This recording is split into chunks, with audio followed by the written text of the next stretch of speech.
Have you ever fantasized about being in a fight with someone and knocking them out with the most spectacular roundhouse kick to the head, full on Chuck Norris style? Maybe somebody even films it and you go viral and everybody recognizes you for the absolute self-defense weapon that you really are.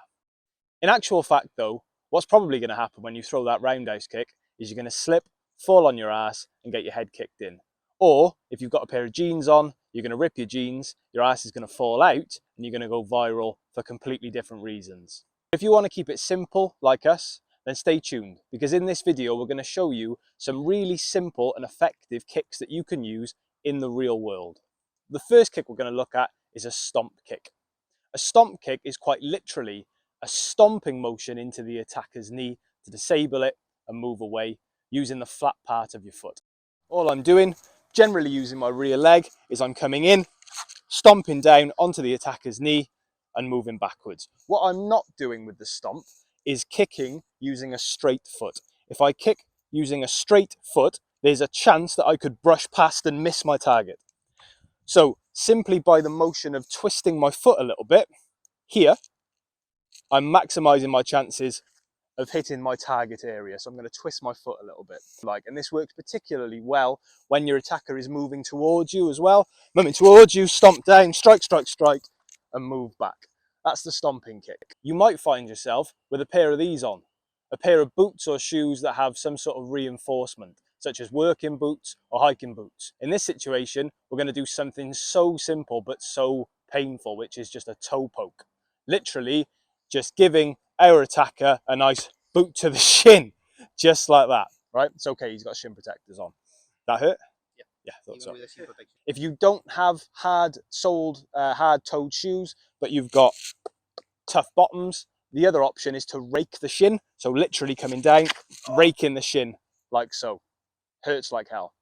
The kick we're going to look at now is the groin kick. And don't worry, we're only going to spend 30 seconds or less talking about this because we've covered it so many times on our other videos. But the groin kick is so important, especially from a preemptive striking point of view, where the attacker doesn't see it coming, driving straight up here and connecting with the groin. The other option is more of a snap out into the groin as well. It's very difficult to land a groin kick when you're already fighting with someone, because although men won't want to admit it, the groin is a small target compared to other targets on the body. And when we're in a fight, that becomes a moving target. So it's even more difficult to try to get that groin, okay? So a groin kick might be better from a preemptive point of view where the attacker doesn't see it coming. If you can't use the groin kick, because like I said, it's a moving target, we've got other options to target that middle area of the body. So what we're going to look at is a push kick into the hip or into the top of the thigh. Similar principle to the stomping kick, twisting our foot to maximize our chances of hitting the target area. All we're going to do is drive through, pushing our attacker back and moving back. Really useful as a countermeasure as well, the push kick into the hip. So if the attacker has already thrown something at you, bang, you can use it to get that space away from him.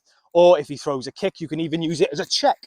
You can check the leg by targeting the top of the thigh. So it's a really useful technique.